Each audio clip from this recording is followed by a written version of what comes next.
Ustedes han oído hablar de un juego en línea que se llama Minecraft. Estoy seguro de que muchos sí. Es muy entretenido y se pueden hacer cosas bastante interesantes.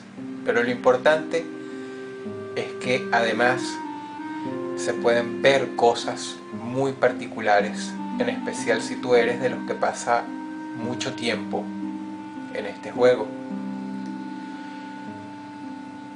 Hace no mucho,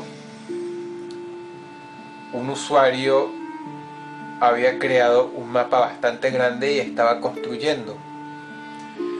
Era tarde en la madrugada y cuando ya llevaba varias horas inmerso en el juego, vio a otro usuario muy a lo lejos. Cuando le aplicó el zoom, se dio cuenta de dos cosas muy interesantes.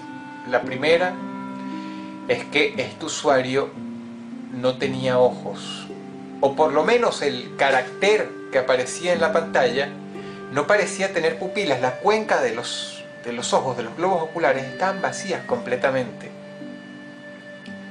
Esto no le preocupó mucho porque después de todo uno puede manipular al personaje, quizá incluso más allá de lo que el mismo juego te permita. Si eres de esas personas que saben mucho, cualquier cosa es posible. Lo perturbador era que este usuario en particular, además de que no respondía a ningún mensaje, simplemente se le quedaba viendo al jugador desde lo lejos. No tenía un nombre de usuario encima de su cabeza, como todo el resto de las personas que utilizan Minecraft. Bien resuelto, dejó lo que estaba haciendo y el jugador se puso a perseguir a este personaje. Pero ni bien el misterioso jugador detectó que alguien se le estaba acercando, decidió darse media vuelta y desaparecer entre los árboles y la neblina de Minecraft, y más nunca lo pudo encontrar.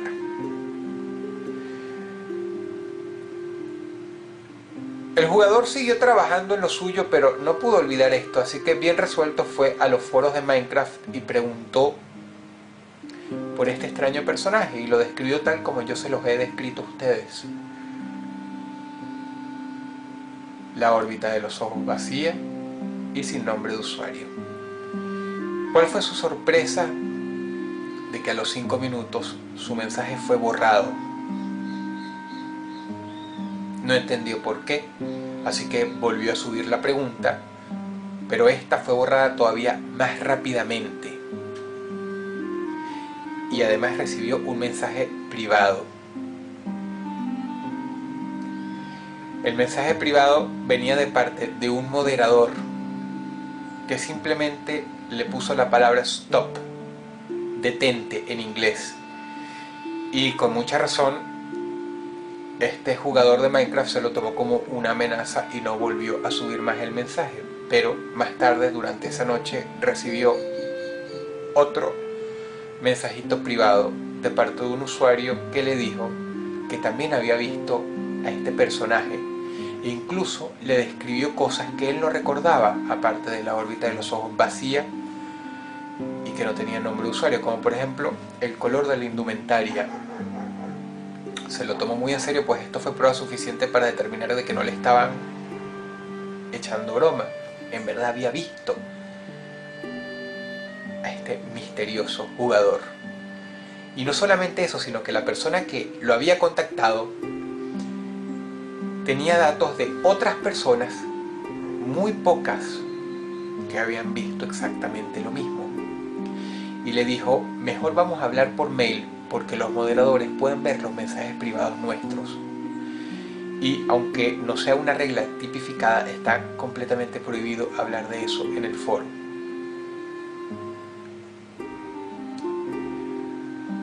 Más tarde, recolectando información,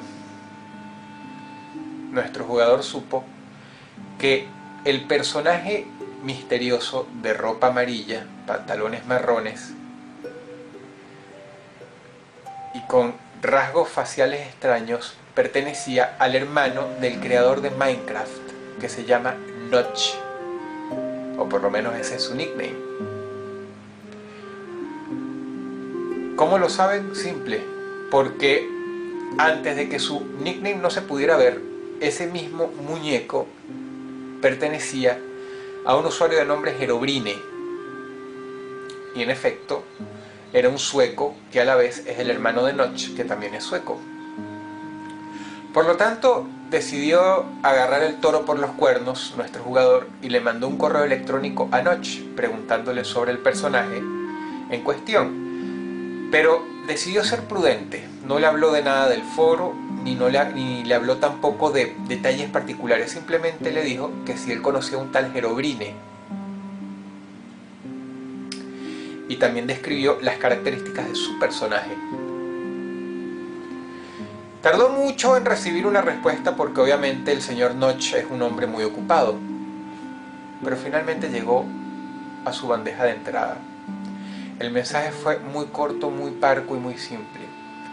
Sí, yo tenía un hermano. Sí, su nickname fue Herobrine, pero él murió hace tiempo.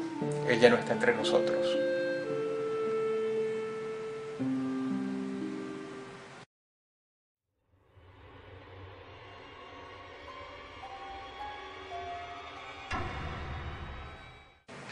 Muy poca gente va a aceptar esta verdad de buena gana, pero resulta que varios de los logros médicos más importantes que disfrutamos hoy día tienen como piedra angular a varios de los abusos más aberrantes y oscuros de la historia humana.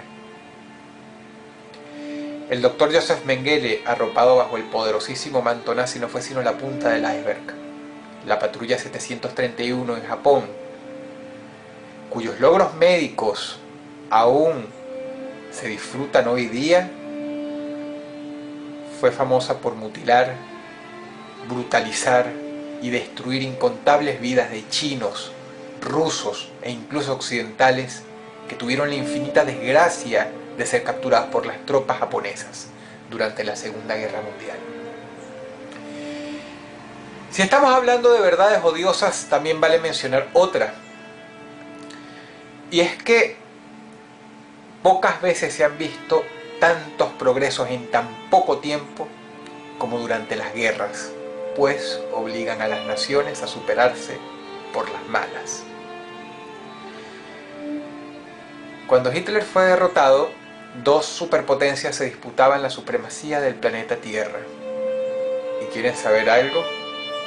Esta historia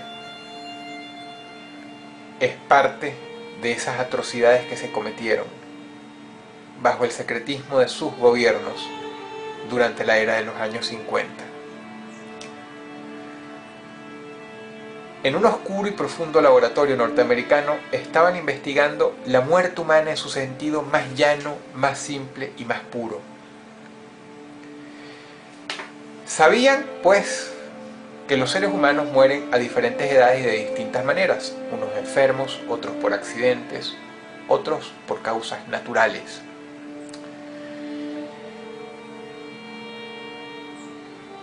Querían saber, pues, cómo propiciar la muerte de una persona de la manera más indolora posible, es decir, durante sus sueños.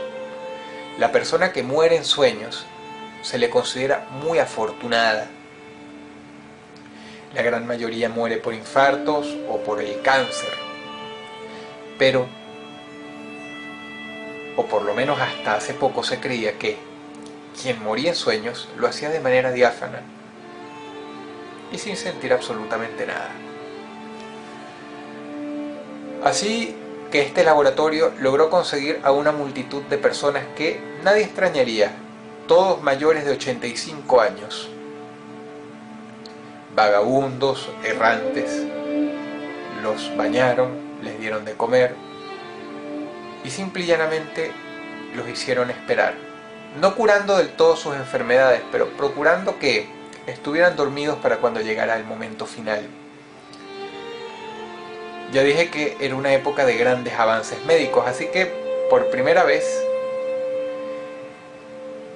podían ver la actividad cerebral de una persona en tiempo real, poniéndole chupones a los lados de la cabeza conectados a largos cables que iban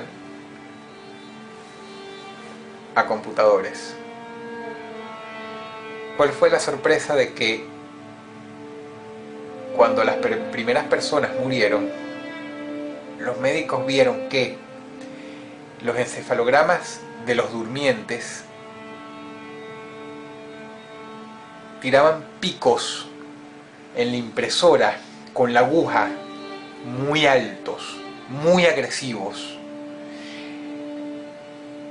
lo que les llevaba a concluir que sus cerebros no solamente tenían una actividad muy alta, varias veces mayor que la de una persona despierta, e incluso varias veces mayor que la de una persona que está sufriendo un estrés muy grande.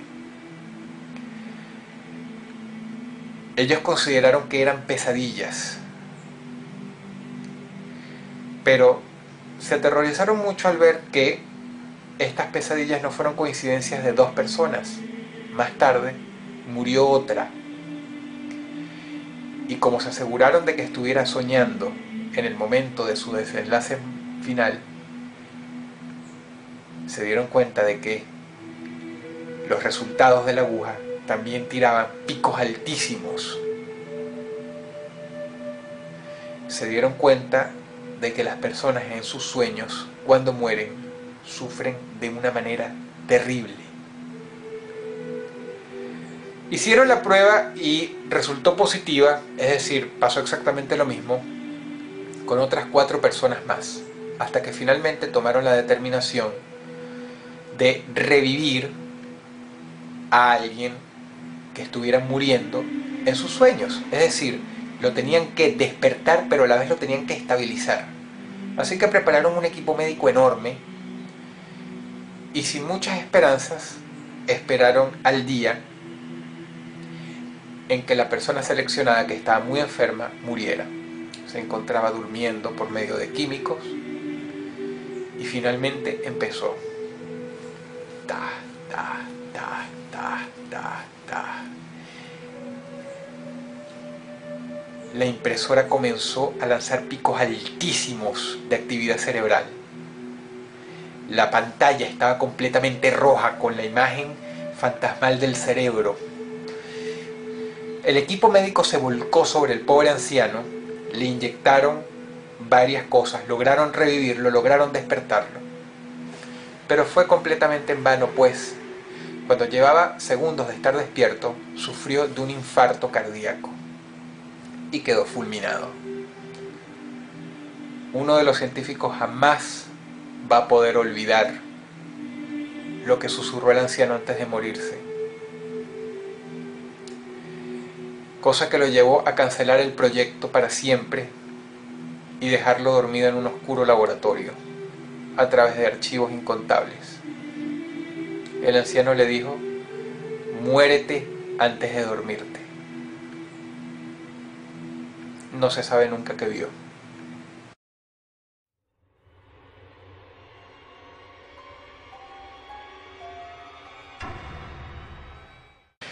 ¿Alguna vez ustedes han visto una serie que se llama Bob Esponja?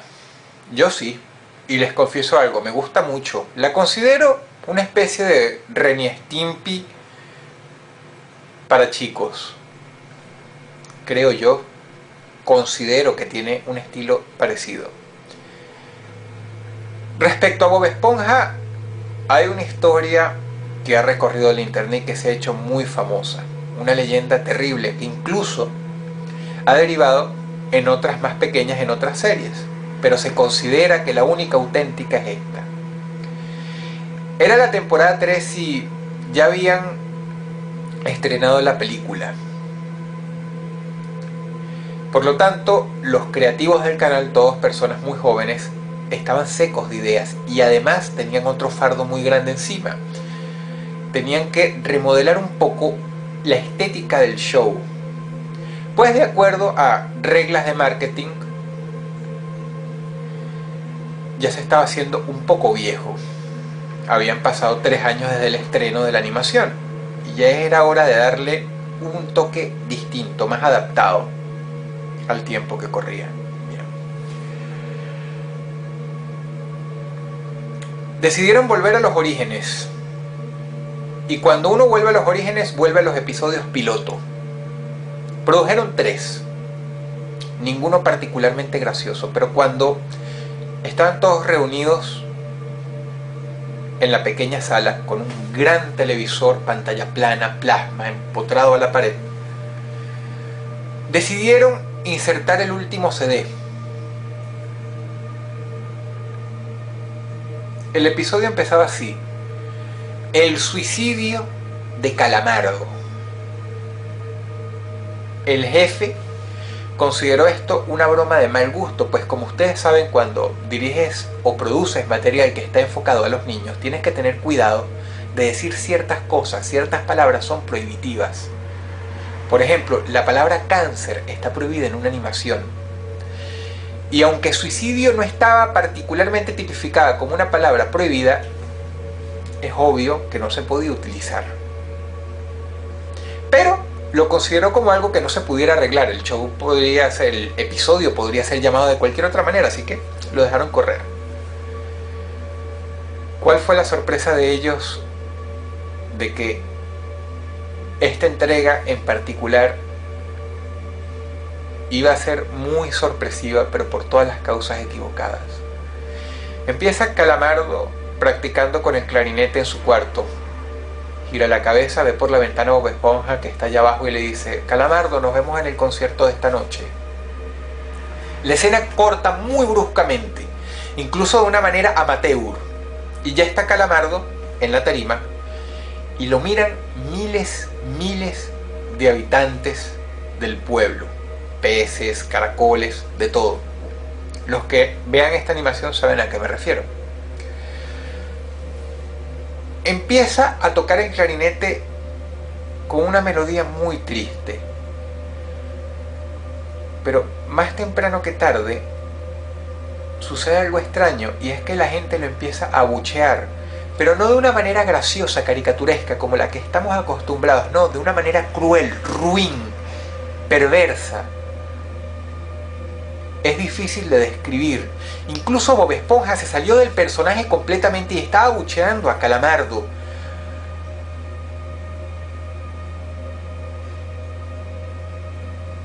Y cuentan que los ojos de Bob se veían terriblemente reales.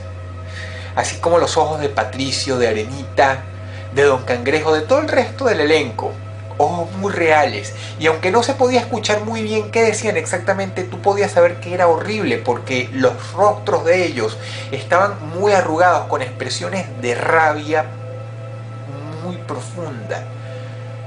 Calamardo obviamente deja de tocar y los mira asombrado, pero nuevamente, insisto, no de la manera caricaturesca que estamos acostumbrados, sino con una expresión mucho más visceral. La impresión degrada en depresión. Corta la escena bruscamente otra vez y está Calamardo sentado en su cuarto. Hay un filtro muy oscuro de fondo, muy espectral. Nosotros sabemos cuál es el color de Calamardo, pero ahora tenía un aspecto más malva y tenía los ojos rojos, pero no insinuando nada diabólico, sino porque estaba llorando, y lloraba, y lloraba, y caían las lágrimas largas, y la forma en que Calamardo sollozaba y gemía no era para nada digno de una caricatura. Y así pasó el tiempo, 2 minutos, 3 minutos, y todo el mundo en el estudio frío, viendo la pantalla. Y lloraba, y lloraba, y lloraba, y decía cosas pero muy por lo bajo que no se podían distinguir. Entonces la imagen vuelve a cortar muy bruscamente y se ve una fotografía. Obviamente todos en el estudio se crispan, agarran el control remoto y retroceden, porque no era ni siquiera un mensaje subliminal, era muy obvio para ser un mensaje subliminal, pero ¿cuál es su sorpresa? Que cuando llegan a ese cuadro en particular, era de un niño mutilado en una acera, muerto con lo que a grosso modo se podía describir como hachazos, con las vísceras chorreándole en las cinturas y en las entrepiernas, salidas, las tripas, los intestinos, una raja enorme abierta, la sangre brotando en la acera, en el pavimento caliente, y se ve una sombra sobre el niño, que obviamente es la persona que le está tomando una foto. Revuelo en el estudio, gritos inclusive. El director está furioso, pero cuando el sopor amaina un poco, sigue el episodio y simple y llanamente está Calamardo llorando y llorando y llorando, y empiezan a multiplicarse los cuadros de niños destrozados completamente. Uno incluso ya no tenía cara, tenía una raja enorme en el medio de la cabeza y tenía los lados del rostro divididos así de manera grotesca, como si fueran lonjas de carne.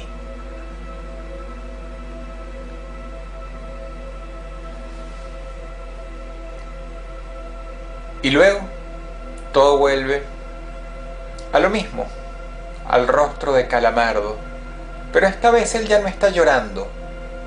Simplemente está viendo fijamente a la pantalla con sus ojos grandes y rojos.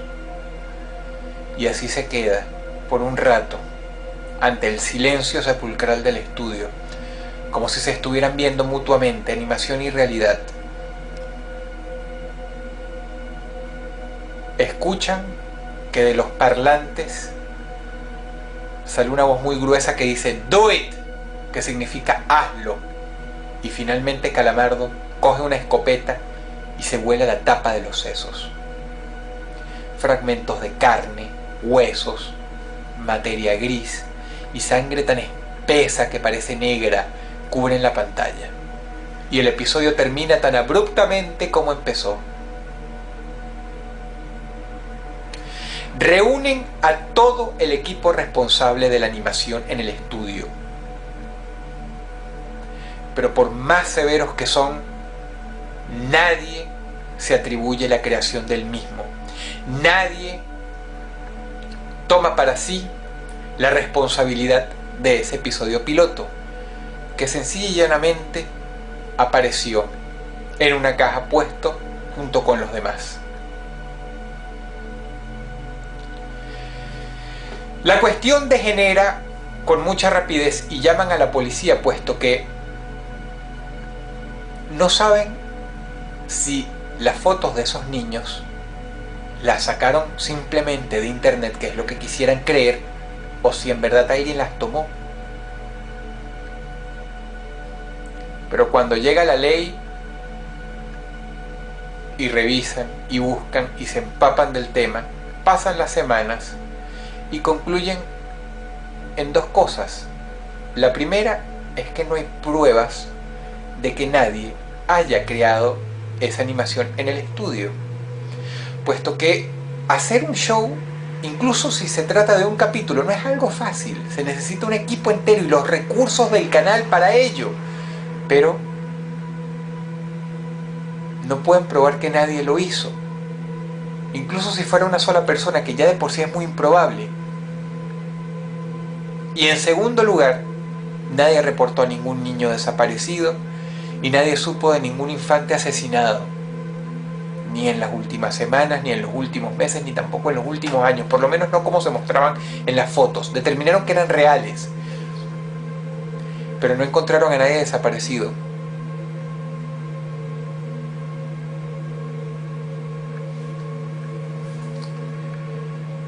No se sabe qué pasó con este episodio, si lo destruyeron, si lo borraron, pero eso no es lo importante. La vida siguió como siempre.